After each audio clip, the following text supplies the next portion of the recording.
శాంతి పరిరక్షణలో శాంతి భద్రతలు లేవని చెప్పట్లేదు. శాంతి భద్రతలు ఎంతగా ఉన్నా సరే డెహ్రాడూన్ ట్రైనింగ్ కన్నా ఎక్కువ ట్రైనింగ్ పొందున్నారు నేరస్తులు. దాన్ని కంట్రోల్ చేసుకునే విధానాన్ని ప్రభుత్వం కూడా మార్పులు చేసుకుంటే ఎప్పటికప్పుడు.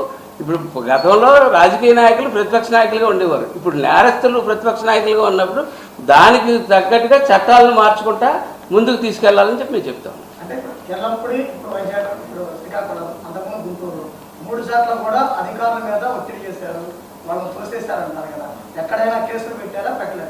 సరే ఎక్కడ దానిపైన అది చేసుకుంటుందా సివియారిటీ పెరగాలని నేను చెప్తా ఉన్నాను. ఎందుకంటే ఇటువంటి దానికి విధంగా ఇప్పుడున్న ప్రతిపక్ష నాయకులు నేరస్తులు అయినప్పుడు దానికి విధంగా చట్టాలు మార్చుకోవాలని చెప్తా ఉన్నాను. చట్టాలు అయితే ఉన్నాయి, కేసులు అవి కడతా ఉన్నారు. కేసులు కడితే అన్నీ రెండో రోజు బెయిల్ తీసుకొచ్చేస్తున్నారు. ఈ కోర్టులో జడ్జి గారు అవుతూ ఇంకో కోర్టులో బెయిల్ ఇచ్చేస్తున్నారు. కాదు, చట్టాలనే ఇప్పుడున్న పరిస్థితిని బట్టి చట్టాలు మార్చాలని చెప్తాను. ఇప్పుడు నువ్వు ఏం చేస్తున్నావు? తోట తిమ్మెత్తులు అన్న ఆయన మొత్తం ఒక ఎస్సీ నాయకుడిని గుండు కొట్టించి, నాయకుడు కూడా పెద్ద పని చేసుకుంటున్నటువంటి వ్యక్తిని గుండు కొట్టించి చేశారు. అతను మీరు మార్చి 2 సార్లు పార్టీలో తీసుకుని మళ్ళీ కాబు మీటింగ్ ఆయన ఇంటికాడ పెట్టారు. అట్లాగే ఒక ఎస్సీని డోర్ డెలివరీ చేశాడు అనంతబాబు అన్న అతన్ని తీసుకుని మీకు కూడా మీ చుట్టూ మీ క్వార్టరీలో ప్రధానమైన వ్యక్తి అతనైపోయాడు మీకు. అంటే అది నేరస్తుల పార్టీ కింద తయారైంది. అదే గొడ్డల పార్టీ అంటే కోపం వస్తుంది వాళ్ళకి. అంటే నిజంగా మన పూర్వం విజయశాంతి సినిమా ప్రతిఘటన ఒక సినిమా ఉంది.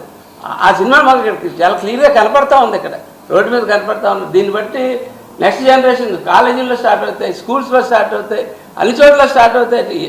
నేరం చేస్తే ఇంతేనా శిక్ష, 41C బయటకు వచ్చేయచ్చు అన్న పరిస్థితి.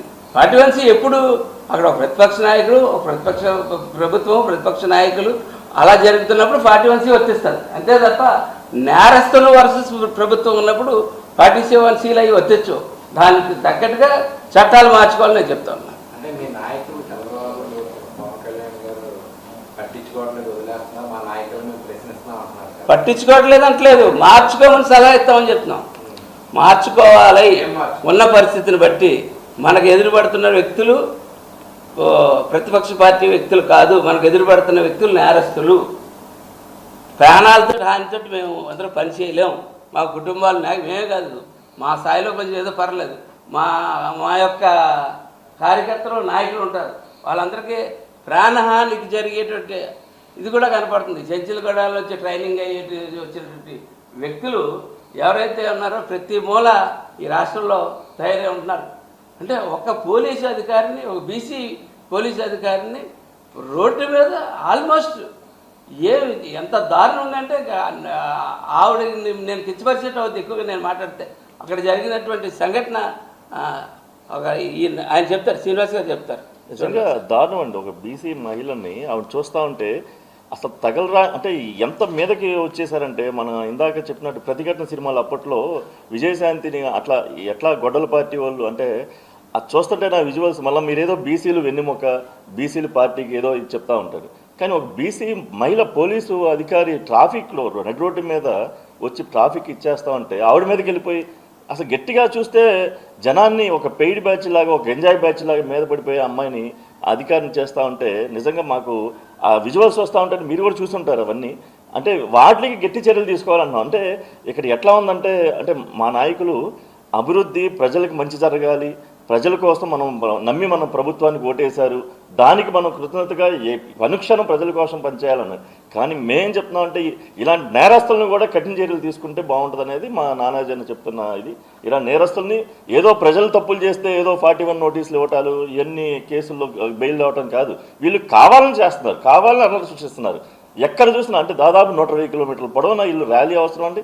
5ంటికి అక్కడ ములాఖాత్ టైం అయిపోద్దని మీకు తెలుసు కదా, మళ్ళీ దానికి వెళ్ళి అక్కడ మమ్మల్ని పర్మిషన్ లేదు అంటే మీకు నిజంగా మాత్రం ఈ జ్ఞానం మీరు ప్రభుత్వంలో ముఖ్యమంత్రిగా మరి ఎలగబెట్టారుగా ఆ టైంలో, మరి ఆ రోజు తెలియదా 5 గంటలకే ములాఖాత్ లాస్ట్ అనేది ఒక జిల్లా జైల్లో అని తెలియదా?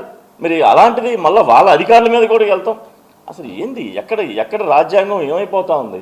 వీళ్ళ మీద మేము గట్టి చర్యలు తీసుకోవాలి. మనం చూస్తూ ఏదో అల్లర్లు అయిపోతే మనం ఆంధ్రప్రదేశ్ ఎక్కడో ఇబ్బంది పడతాం, మనం ప్రభుత్వం ఇది అవుతుందని చెప్పి ప్రజలకు ఇబ్బంది కలిగిద్దని చూడకుండా వాళ్ళ మీద కఠిన చర్యలు తీసుకోవాలని చెప్పి అంటే మేము ఆశిస్తున్నాం. దాంట్లో భాగస్వామ్యంలో మేము కూడా ఉన్నాం, మా వంతు మేము కూడా ఇచ్చేస్తాం. మా అధ్యక్షులు పవన్ కళ్యాణ్ గారు కూడా మేము చెప్పేది అంటే ఎక్కడా కూడా ప్రజలు ఈ రోజున వీళ్ళు ప్రజలే తిరుగుబాటు చేసి వీళ్ళని శిక్షించే పరిస్థితి ఈ రోజున తయారవుతుంది. అంత దారుణంగా వీళ్ళు ప్రజల్లో అల్లకల్లోలం సృష్టిస్తున్నారు, అలజలు సృష్టిస్తున్నారు, సంఘ విద్రోహ శక్తుల్ని దాంట్లో పెడతా ఉన్నారు. ఇవన్నీ మేము చెప్తా ఉన్నాం.